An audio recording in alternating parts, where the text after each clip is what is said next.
ओम नमस्ते जी। तप के 3 प्रकार। गीता का अध्याय 17वां, श्लोक क्रमांक 14, 15, 16।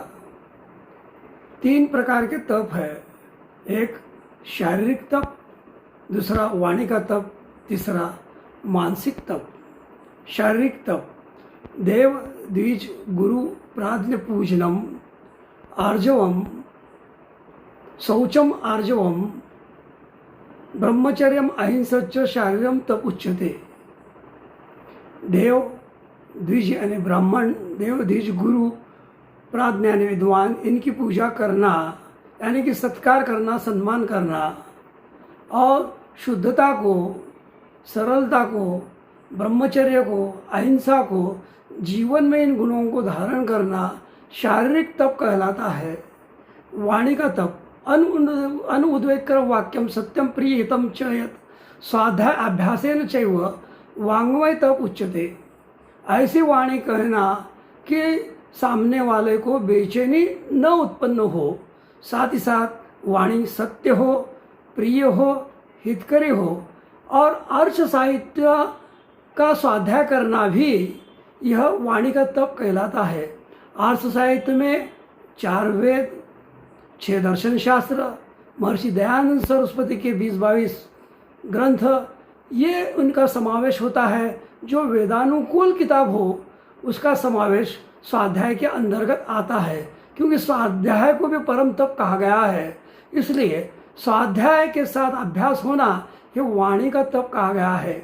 अब मानसिक तप, मन प्रसाद सौम्यत्व मौनम आत्मविनिग्रह भाव संशोधि इति एतद तप मानसम उच्यते। मन की प्रसन्नता, मन प्रसाद, सौम्य गुणों को धारण करना, सौम्यत्वम, मौन यानी कि ज़्यादा न बोलना, कम न बोलना, उचित बोलना, मौन, आत्मविनिग्रह यानी कि आत्मा का संयम होना और चित्त को दुर्व्यवहार में न जाना या चित्त को शुद्ध भावना में रखना, यह मानसिक तप कहलाता है।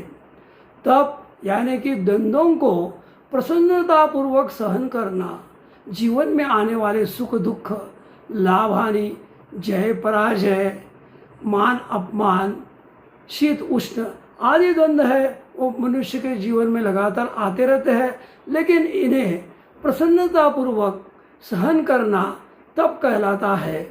मुनि महाराज भी कहते हैं कि विद्या तपोभ्याम भूतात्मा, विद्या और तप से ही हमारी आत्मा शुद्ध होती है। योग दर्शन के ऋषि पातंजलि भी बताते हैं कि अष्टांग योग में जो दूसरा क्रमांक पर नियम है उसके अंतर्गत जो तीसरा है वो तप है। तप की व्याख्या किस प्रकार है? तप की व्याख्या यहाँ पर अष्टांग योग में बताया गया है कि काया इंद्रिय सिद्धि अशुद्धि क्षयात तपस, यानी कि अशुद्धि का क्षय होकर तप के प्रभाव से काया और इंद्रियों में सिद्धि प्राप्त हो जाती है। इसे तप कहा गया है। तपसु सर्वेषु एकाग्रता परम तप, तपों में एकाग्रता परम तप कहा गया है। एकाग्रता यह ध्यान का फल है। इसलिए जब तक एकाग्रता की प्राप्ति नहीं होती है तो जीवन में हम सफलता प्राप्त नहीं कर सकते हैं। बिना तप के हम ईश्वर की प्राप्ति भी नहीं कर सकते हैं। मनुष्य के जीवन में तप होना आवश्यक है, ताकि हमें 3 प्रकार के ताप, हमें तपाने के पहले हम तप कर कर उन तापों को भी भगा दें और हमारा जीवन मंगलमय बनाए। ओम शम।